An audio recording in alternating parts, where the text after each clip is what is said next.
ازاي الحال؟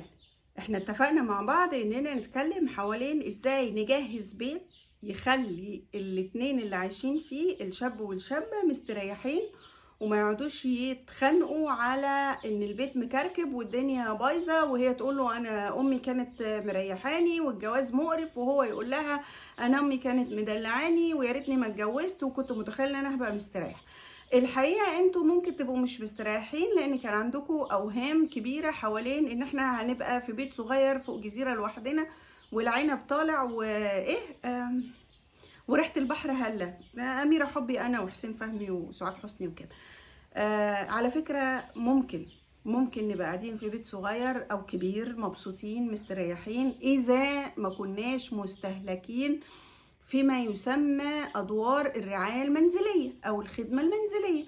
وده مش بالضرورة ان يبقى عندنا امكانيات نجيب حد يساعدنا او شغالة مقيمة او حد، يعني ممكن نكتفي بحد يجي مرة او في الاسبوع او كل 15 يوم او حتى في الشهر. بس ده يستلزم انه واحنا بنفكر في قائمة الادوات المنزلية الكهربائية اننا نرتب اولوياتنا. يعني انا بشوف ناس جايبة حاجات مش قادرة افهمها ليه، يعني اللي جايبين بوتاجاز وجايبين فرن كهرباء، او وجايبين تلاجة كبيرة جدا وجايبين ديب فريزر، بس مش جايبين غسالة الاطباق. لا، لو انا عندي امكانيه ان انا ارص كل الادوات الكهربائيه اللي في السوق واعمل كاني فاتحه محل ادوات كهربائيه، يعني الف مبروك.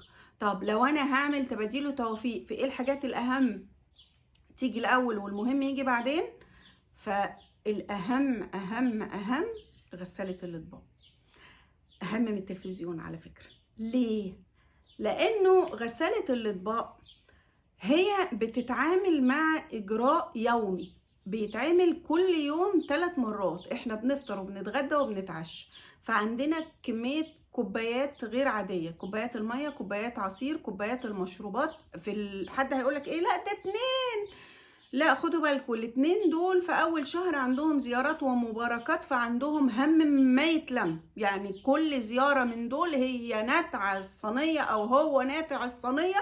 فهتلاقوا مع اول يومين 3 الحوض بتاع المطبخ مع قد كده، فصاحبنا بدل يعني في قدام منه حلين، يا يقف يغسل لها المواعين او يساعدها ويقفوا هما الاتنين فيعملوا الافلام الرومانسيه الحلوه بتاعت ان يجيب لها الصابون على مناخيرها والكلام الحلو ده، وده مش هيحصل. ده سيما ماشي، مش هيحصل، انا بقول لكم نادر ما هيحصل يعني. يا اما هيفضل يتخانق معاها بقى ويقول لها البيت مكركب، انا مش متخيل ان الجواز كده مش عارفه ايه. طب علشان نبطل الفيلم دوت لازم يبقى عندنا غسالة اطباق وتتأسس لها كويس قوي في المطبخ واحنا لسه بنحضر. ولو ما معناش فلوس، ما بتكلمش على كلام رفاهية، انا بتكلم على انه لو معايا فلوس اجيب سفرة ب6 كراسي ولا ب8 كراسي فاجيبها ب8 كراسي، لا هاتيها ب6 كراسي ووفروا الكرسيين هاتوا بتمنهم غسالة اطباق. لو معايا فلوس تخليني يا دوب اجيب بوتاجاز 4 عيون ولا 5 عيون، هاتي 4 عيون والفرق كملي عليه وهاتي غسالة اطباق. ليه يا حبيبتي، ليه يا حبيبي غسالة الاطباق مهمة؟ لان زي ما بقول لكم كده هي بالاضافة للعزايم والتبريكات الاولانية هي شغل يومي. كل يوم عندنا من نص ساعة لساعة ونص على حسب ما احنا هنستهلك، واقفة على الحوض بنغسل. ظهر اللي واقف ده هيتقطم، وبعد شوية هنبدأ نتخنق ونبدأ نحس ان الجوازة عبء وايه القرف اللي احنا فيه ده.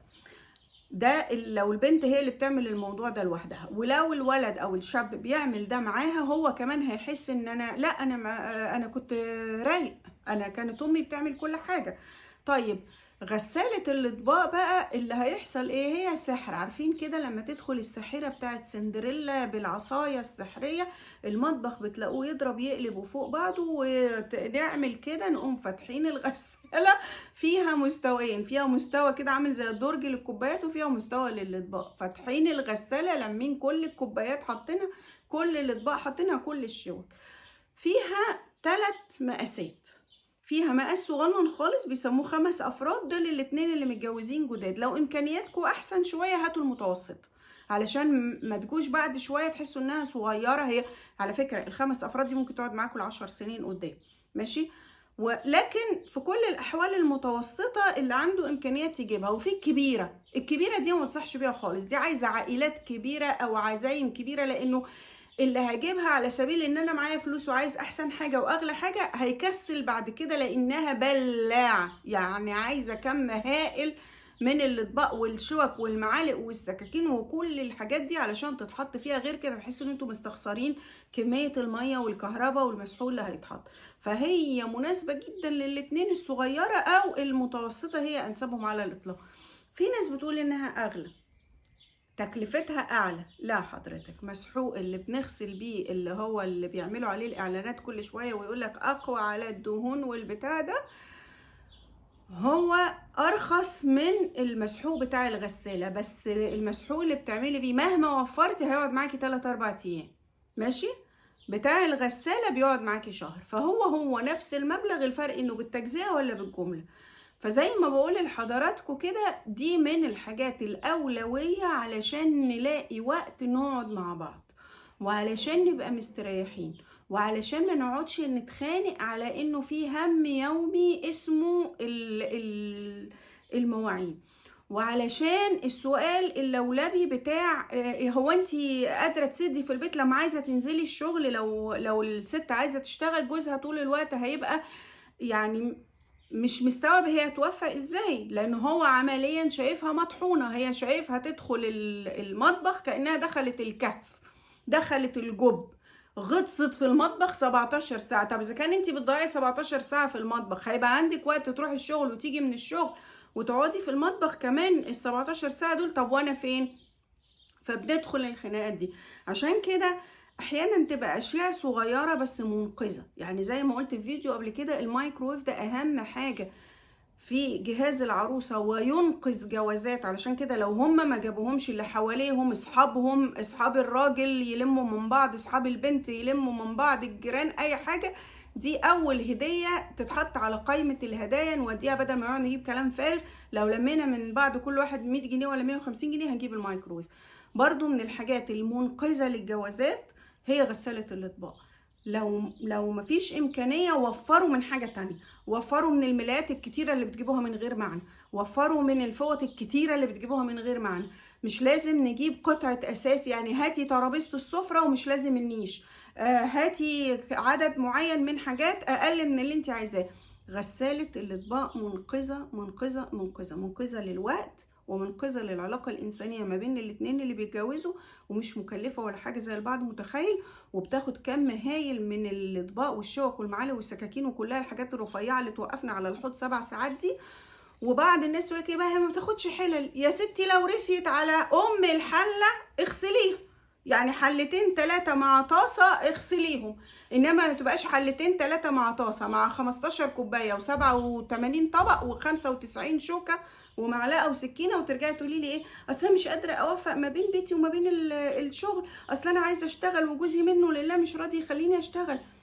اعملوا البيت بطريقه تريحكم. البني ادم يبقى عنده ادوار متعدده، ادوار عمليه في شغله، ادوار عامه تجاه اسرته الكبيره انه يزور اهله وقرايبه ويود اهله، وادوار خاصه بالرعايه بتاعه اسرته. اذا انتوا ما اتفقتوش انتوا الاتنين، انت وجوزك او انت ومراتك، على انتوا بتعملوها سوا، فحاولوا تخففوا العبء عن بعض بان انتوا تجيبوا ادوات تعملها معاكم. صح ولا لا؟ اذا حسيتوا الكلام ده مفيد، شيروا الفيديو واعملوا لايك عليه، وما تنسوش تعملوا اشتراك على قناتي على اليوتيوب. واشوفكم بألف خير وألف عافية.